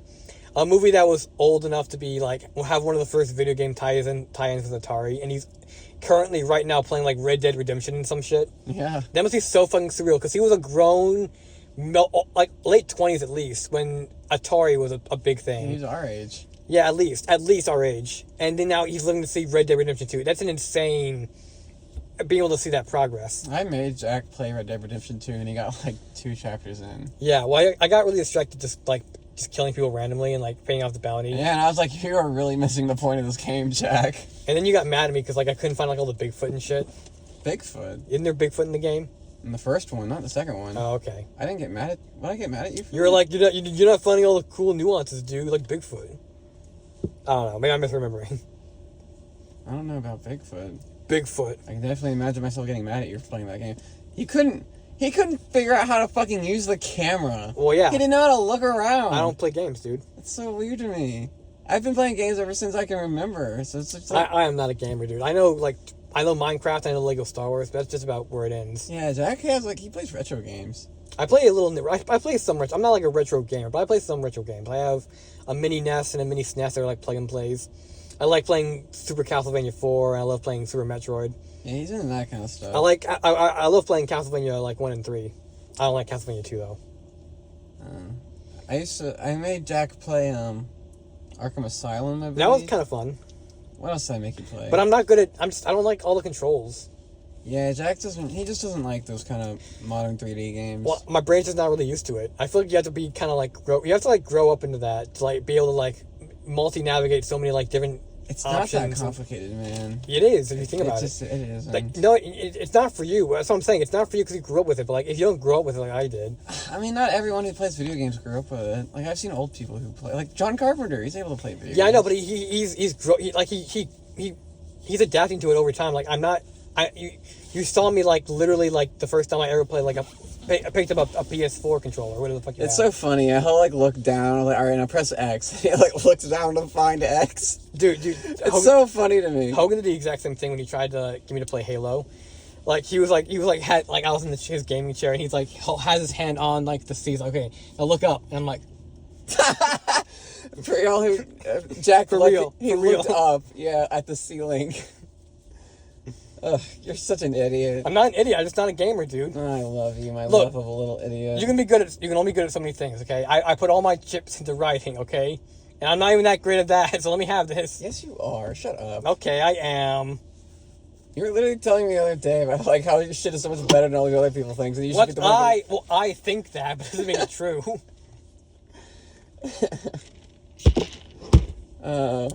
How's your knee? How's your knee? It's not actually how's your knee. That's what it sounds like. That's just what. Yeah. What the fuck is Danny Elfman doing? Is he just like tethered to Sam Raimi and Tim Burton? Well, Raimi likes to reuse people. Is he? Well, I know that, but what I'm saying is like, is Danny Elfman's career just predicated on like just being the vestigial twin to Sam Raimi and Tim Burton? Maybe. I know.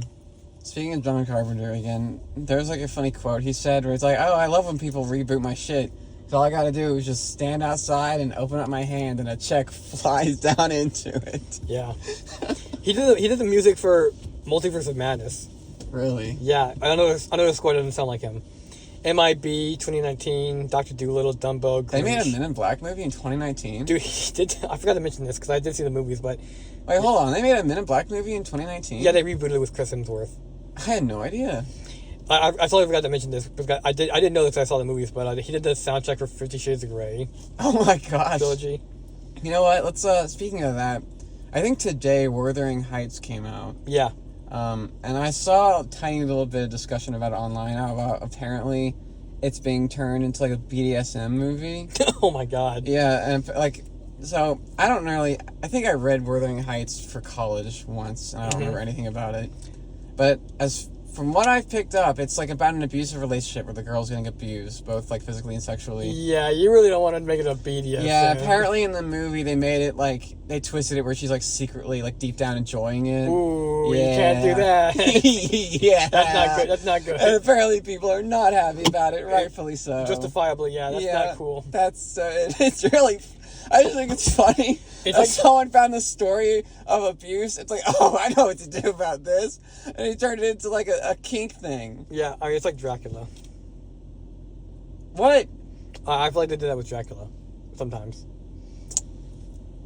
That I would say vampires is a little bit more leeway. Yeah, okay, fair enough. But like in that case, it's really like not cool. Yeah, that in that specific case, it's just like, wow, that is it's not cool. That's a little tone deaf. And it's also like, I'm sure that shit is like so fucking soft anyway. In the movie? Yeah, like 50 Shades of Grey. It's not like a cool BDSM movie. It's Oh so yeah, fucking soft. I've never seen it, but I doubt it's like hardcore porn. It's what like 50-plus-year-olds married couples do to like spice it up. But it's just like there's not generic. even like any full frontal nudity in those movies. You barely see like her pussy or his balls. His balls. She has a fucking flat chest, and I'm sorry guys, but it's a movie about sex. I'm going to judge her for her body, okay? She invited that shit when she signed on. You don't like flat chests? No, I don't like flat chests. She looks. Hang on, it's not that she's just flat chested, right? But she looks malnourished through most of the movie. She looks fucking unhealthily skeletal. I guess I don't really like flat chests either. Yeah, I like tits. She looks like almost like a titties. prepubescent boy in some shots, which I think is very suspicious. Interesting. I don't like that body image. I think it's not good body imagery to have something that's like I mean, a malnourished I imagine woman. the idea is like to make her look frail and fragile and vulnerable. Yeah, but I don't know. I feel like you're just propagating that like this idealized beauty of like looking malnourished. Oh yeah, I think 50 Shades of Grey is. I just think the culture surrounding it. I don't like using that word, but I think it's kind of stupid. It's ridiculous. It is ridiculous. There's nothing hardcore about that movie. I just I don't know. I think it's I think the whole idea of like of now look, okay, I'm not kink shaming here. No, hang on. I'm sorry. I wasn't laughing at you. I was thinking of Ralph the Movie Maker's review where he's like, "This shit isn't weird and crazy." There should be a scene where a Kristen Grey dresses up like a pterodactyl and fucks her. There's pterodactyl porn. Well, I'm sorry. What were you saying? I would appreciate that. I'm not kink shaming here, but I do think like. And I don't, whatever, how this sounds, I don't care. It is a little annoying when, like, the kinky couple is just, like, a generic male-dominant, female-submissive thing. Like, that's kind of... You want something for you. I guess so. To piggyback off that a little bit, I would also like to have, like, you know, if you're going to make a crazy BDSM, a movie that's just a vehicle for crazy BDSM shit, can you have the characters, like, be... like really weird and crazy and not just generic? Yeah, that's what I'm saying. It's generic. It's not interesting. It's well, yeah. Like male dom, female sub stuff is just like that's essentially the average kind of like sexual dynamic. Well, even then, instead of just having Christian Grey just be like a super hunky, super well put together, super clean, sharp cut, bad boy with a sad backstory where he was abused as a kid, having be like a fucking just crazy, eccentric weirdo.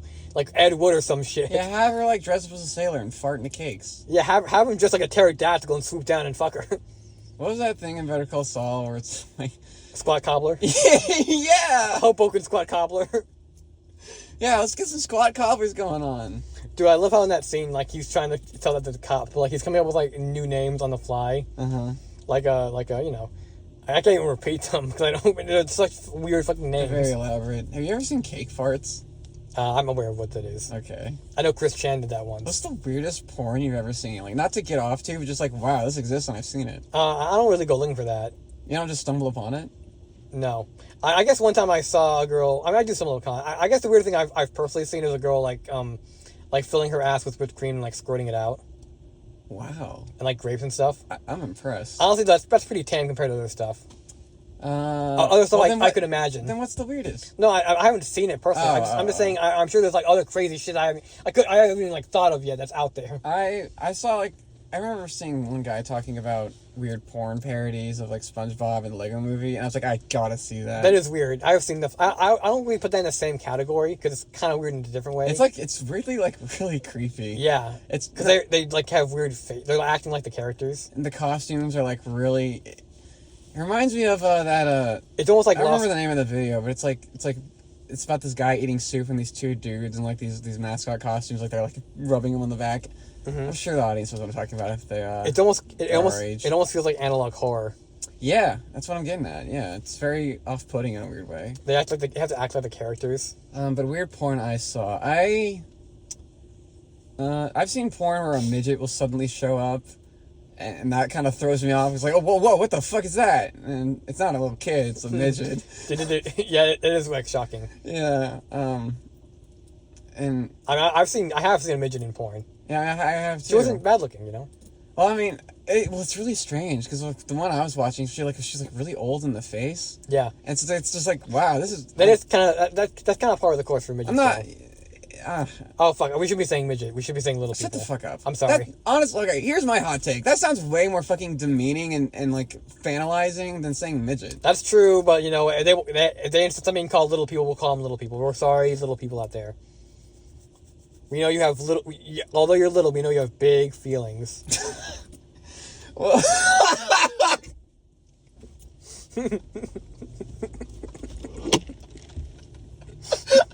I tickle his gizzard.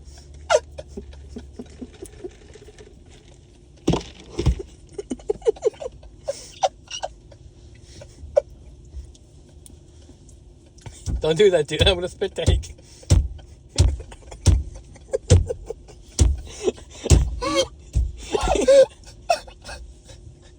I think we may have lost our midget audience with that. I mean, shit, little people.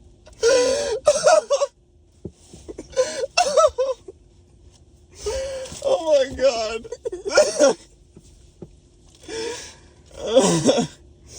Did you see? That is the most infantilizing thing you could have said. That's the meanest thing I've said. I think we've lost the little people audience. Jesus Christ.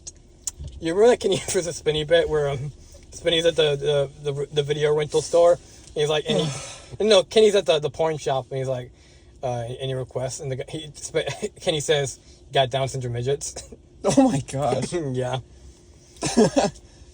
Oh, you know what? Speaking of weird porn, I've been seeing, not lately, but I used to see, there was like a trend of people making like deep fake Down syndrome porn where they'll deep fake some girl to like make her look like she has Down syndrome. Yeah.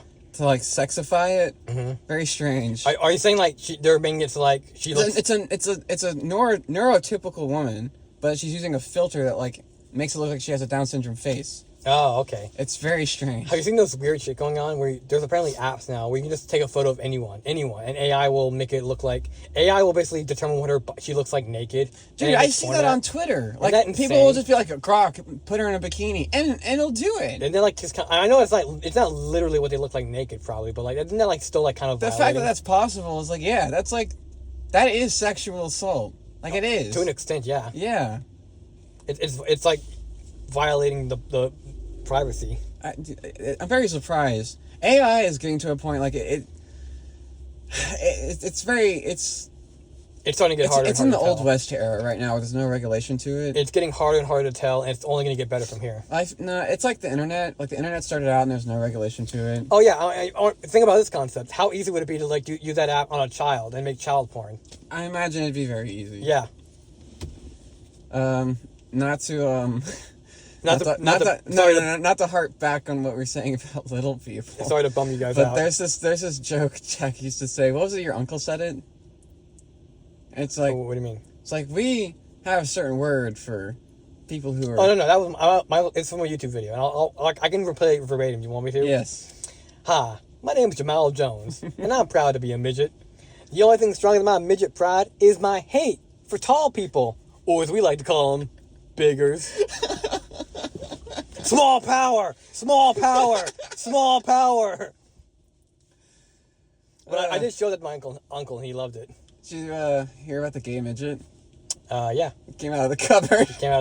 Yeah, I think That's from Kenny vs. Penny too. any little people watching this video, I think we've lost our fans. I think we've lost the little people audience for now. Well, I don't know a lot of little people, I'll admit it, but I've never seen a little person who is like, don't call me a midget, call me a little person. Yeah.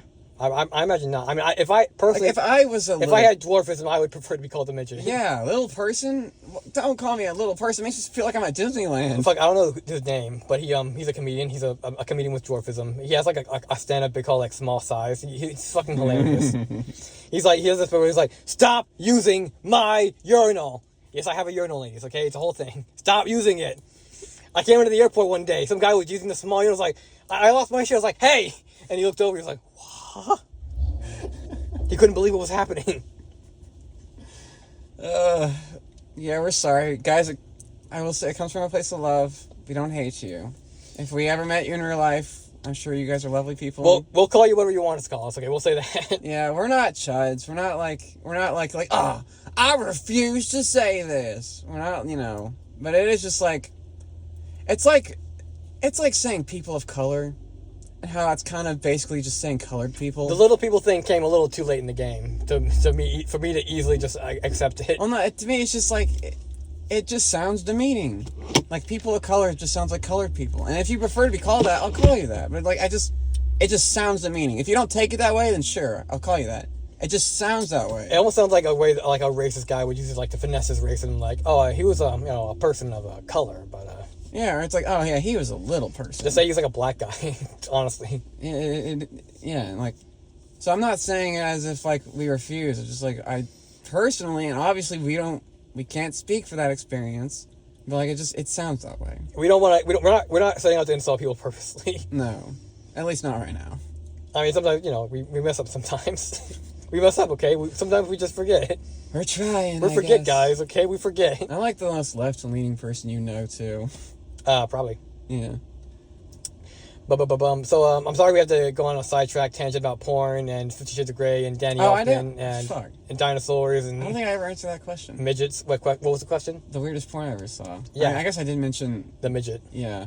If I'm like... Well, there's porn I watch to like, wow, this exists, and I'll like watch it for entertainment, and then there's porn like, yeah, I'm gonna get off to this. Yeah. Honestly, I'm not really that weird in my taste. Me neither. Not that weird. I'm weirder than the average guy, probably. Yeah, me too. But I'm not fucking insane. Like, I got some weird stuff. I'm definitely into like. I guess we're just gonna get into like my sexual taste. I definitely like. It's like JOIs. Jerk off instructions? Yeah, joys. That's pretty that's common. I guess so. It's like, they're typically kind of like, it's definitely more of like a dominant... That's not an insane thing to be into. No, I'm not even saying like insane. It's just like, that sometimes it can get kind of weird with those, I guess. I recently saw a porn movie all the way through, not to jerk off to it, but because it has historical significance. I watched Deep Throat. What's that? You don't know about Deep Throat? No. You know who Nixon is? The president? Yeah. Yes. You know about the scandal? Yeah. Is it? Okay. It was called Deep Throat after the porn. I wonder if there's a Bill Clinton equivalent. Maybe. But I watched Deep Throat all the way through, and you know what? I kind of liked it. But it wasn't that great. It still had that 70s grime to it, where like all the chicks had like flapjack tits and super hairy bushes. Yeah, you know what? I gotta say, it is very strange watching old porn. And prune like asses. Old porn is extremely... It's very bizarre because it's not arousing in the slightest. Guys with pot bellies and mustaches. Well, it was arousing back then because it was much harder to come by. I think it's interesting the way like sexual standards kind of changed throughout the decades. Because I look at women, for sure. Like people like talk about how Marilyn Monroe back then was like just like this goddess. It's like she's a lovely looking woman to me. Low key, I mean, yeah, she's pretty, but like low key, she don't really do anything for me. Yeah, I mean, she has a wonderful figure, but like, let's be honest. Nowadays, people like the big tits and the big booty. I saw one thing.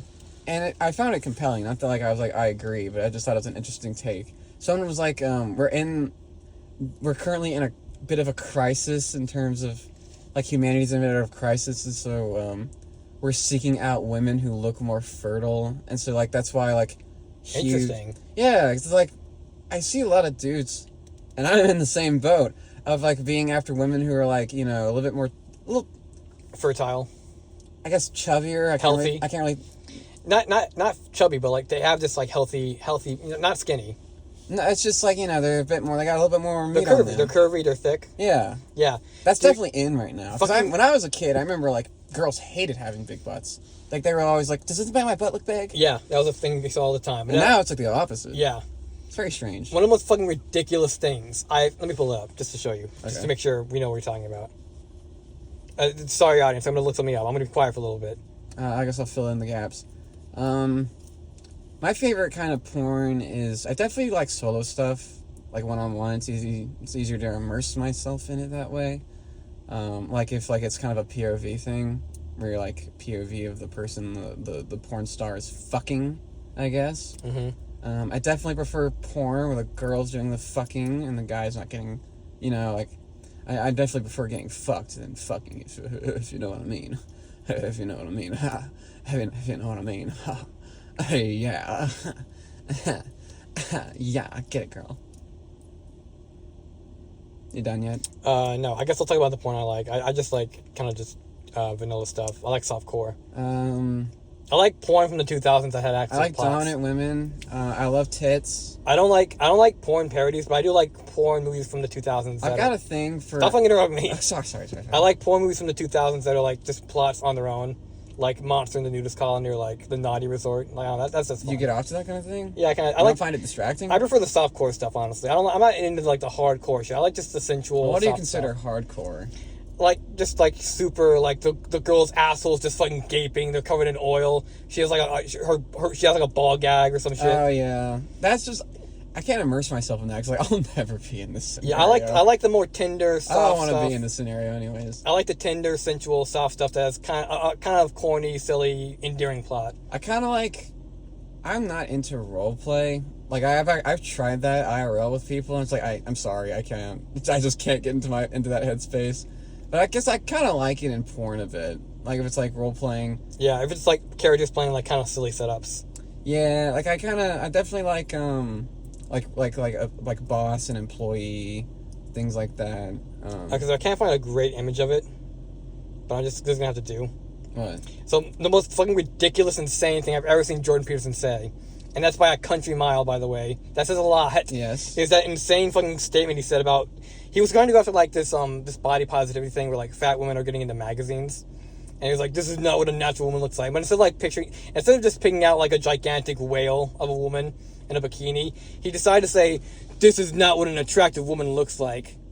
I wouldn't be this woman's slave. Shows one of the most conventionally attractive women ever. Dude, look at him. Thighs. She has an hourglass figure. She has huge tits. Her face doesn't have any fat on it at all. She looks perfectly healthy. She's not a fucking overweight woman. Yeah, this is That's an insane woman to point to and be like, this is not what beauty is. That's ridiculous. Most women are not this attractive. Yeah, for sure. That's an insane fucking thing for Jordan Peterson to say. He could have picked out like a whale from like a tabloid magazine, but he picked an actually attractive woman. Yeah, well, yeah, that's the point he was trying to make though. But he picked a conventionally attractive woman. Yeah. Which is insane. That is insane. That's because Jordan, he's being an old man. He's supposed to get off the grass. He likes him skinny and malnourished. Yeah, I'm not Jordan Peterson's one of those people I have a particular disliking to. Even though I really don't like any of those Daily Wire type people. He's just kind of frustrating. He's specifically frustrating, yeah. He's just so many mental gymnastics.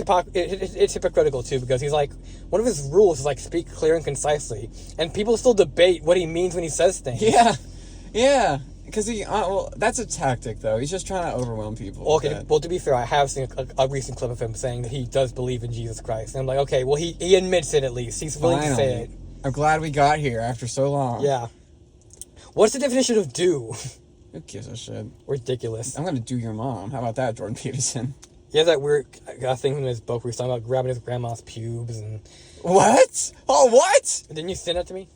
What are you talking about? Maybe that's not true. Let me look that up, just see if that's true. He was grabbing his grandma's pubes? Yeah, let's look it up. Let's see if that's actually true. Does Jordan Peterson... It's like Joe Biden talking about little kids touching his leg hair. Talk about his grandmother's pubes. Pubic hair. Imagine like your grandma's masturbating in the back of the car and she's like screaming your name. Can you imagine that? Imagine that right now in vivid detail. Imagine it right now. Looks like it's, it looks legit. What'd he say? It was in his book. It says, let me read it. Let me read it for you. Okay. This is a dream, by the way. That he had. Yeah, Okay. he's saying in his book. Okay. Let me read the full quote. Mm-hmm. I dreamed I saw my maternal grandmother sitting by the bank of a swimming pool. That was also a river. Okay. In real life, she had been a victim of Alzheimer's disease and had regressed before her death to a semi-conscious state. In the dream, as well, she had lost her capacity for self-control. Her genital region was exposed, dimly. It had the appearance of a thick mat of hair. She was stroking herself absent-mindedly. She walked over to me with a handful of pubic hair, compacted into something resembling a large artist's paintbrush. She pushed this at my face. I raised my arm several times to deflect her hand. Finally, unwilling to hurt her or interfere with her any further, I let her have her way. She stroked my face with the brush, gently, and said, like a child, "Isn't it soft?" I looked at her ruined face and said, "Yes, Grandma, it's soft." Man, he has a heart of a poet, man. Who the fuck touched him? He really has he's the modern day Sigmund Freud, dude. He really fucking is. Jesus Christ. Full of crackpot theories, full of just insanity. That is very strange. I feel a little less weird about the weird shit I write. I'm not, it's trying to come to a conclusion about what this says about him. I honestly am drawing blanks. My brain's firing in all directions. That's so strange. He's very, very honest. I think we can glean that. He's honest. You know what? I hold sincerity as the highest virtue. And so I will always appreciate when someone's being as brutally honest as that. I mean, he's not sincere in the shit that he's constantly deflecting arguments and just but being that is obtuse. definitely something like, wow, okay, he's putting himself out there, he's being vulnerable. I will respect that. I mean, I think we all have, how much shit have I told you? Yeah, I mean, I feel like we all have, kind of weird shit. It's a dream, right? He can't control what he dreams, right? So I can believe that it's, he doesn't, dreams are fucking weird sometimes. I can believe that all of us have, something like that, but, we don't... I don't say it. I had a dream last night where you and I were going to Wendy's, and they didn't let us get our order until I signed a legal documentation saying I knew how to use a condom properly. Did you demonstrate it? No, they just, I had to sign... Honor system. I like it. It was very strange. And it was, in the street, too. One of the top 10 worst experiences of my life happened recently in a dream. Okay. I was driving with my mom. She was driving. I was in the passenger seat. She was driving down our neighborhood. And you know how, when you go into the neighborhood, you have to make a right turn? It forks a little bit. Yeah. There's, a tree area, a gully. I just imagine, my mom just being really depressed and morose and just kept on speeding up towards that fork in the road, just going straight, crashing us both into the ravine. Damn. Her committing suicide with me in the car. What? That was extremely unpleasant experience. I can't imagine. Yeah. Yeah. Jesus Christ. So, get help, or send help, or whatever the fuck. I think it's a strong movie. I think it's held back by modern conventions of Hollywood. That's what I have to say about it. King of transitions. I think it stands a little bit higher above other movies, but it's still being held back. I enjoyed it. That's a shame. I enjoyed my time with it. Didn't feel like I wasted my time. I would love to see if this movie came out in the 90s. I think that would be wonderful to see, but it didn't. It did feel a little classic in a weird way. It did. It is kind of like a classic, kind of buddy cop setup, one's of this, one's of that, and they stranded on an island, hijinks ensues, but it takes a psychological horror route, which I like. Mm-hmm. And it kept me guessing, I didn't know. I thought it was going to be a Blue Lagoon shit where they're falling in love, but then she fucking keels over and he just laughs maniacally and grabs a raft. More or less my thoughts as well. So. Well, thank you for being with us on another episode of this show that we haven't really named yet. First impressions. Yeah, I guess that's the name. Mm-hmm. So we'll see you next time with some more movie content. We're gonna... And maybe some non-movie content coming your way sometime soon. Really? Yeah. What do you mean? Well, No, I don't know. Oh, you don't? What are you talking about? Well, didn't we talk about doing a trolley problem video? Oh, yeah. We want to do, just kind of little fun stuff like that. Yeah, we'll do fun stuff like that in the future. Yeah. And we'll also do movie content that's not necessarily based around, shows and movies or midnight movies. We'll do other stuff. Mm-hmm. We want to maybe do watch-alongs in the future, if y'all would be interested in that. We want to see... Wait, hang on. I'm dumb. What's the difference between a watch-along and what we do for midnight movies? Well, midnight movie is an edited thing where it's it's more about... it's more about, like, you know, just the jokes and our back and forth. And then watch along is, like, unedited, you know, it's... Just a full commentary. It's meant to be you're watching the movie with us versus, like, you're watching us, you know, riff on a movie. Okay, like riff tracks. Yeah. It's that's the I understand. difference. I think it'll be a separate experience. A separate experience. So yeah, 2026 is just getting started, guys. We got a fucking avalanche of content. Yeah, coming to fucking swallow you up. We talk about what we want to do with this channel pretty often, so we might watch the new Dracula movie next week. Maybe. Thinking about it. We're thinking about it. We'll consider it if you all ask us real nice. Yeah. Y'all never leave comments on our shit. We want more comments. Yeah, leave comments, bitches. Yeah. For the algorithm. Leave comments. Apparently, it actually does help to say click, like, and subscribe. Fucking alright. Click, like, and subscribe, guys. Click, like, and subscribe, guys. Like and subscribe me. Like, I feel like you shouldn't have to say that to fucking someone who's not stupid, but I guess you do. do. You think you would just naturally want to do that if you like someone's content. You dumb pieces of shit in your direction, I guess. Yeah, you dumb fucking monkeys who just need to get whipped into shape. Fucking Jack and Josie, I'm to fucking clean up your fucking messes. Yeah, I gotta fucking keep you in line, tie your shoes, tuck in your shirts. Oh, don't worry. Dad'll handle it. Yeah, we're just your Jack dads. and Josie will handle it. We're just your dumb daddies, and I'm obviously the bottom bitch. Jack is obviously the one who tops me every night, obviously. I don't even top you with my real penis. I use a strap-on. Yeah. I have a penis. I don't deserve the real penis. I lube you up, dude. Yeah. I get you squeaky fucking slick, dude. Fucking buttery, man. Mm-hmm. He takes real advantage of my pussy. Fucking slipping and sliding, dude. It bleeds after. It bleeds. It bleeds, dude. It's like a rash. He shits it out, and it's a combination of, like, brown and red and white. Yeah, it's extremely It's like a Jackson Pollock. He paints the bowl a Jackson Pollock painting. It leaves me fucking quivering. Yeah, trembling. I still feel it. Even trembling. Yeah, it's insane. All right, see you next time. Bye.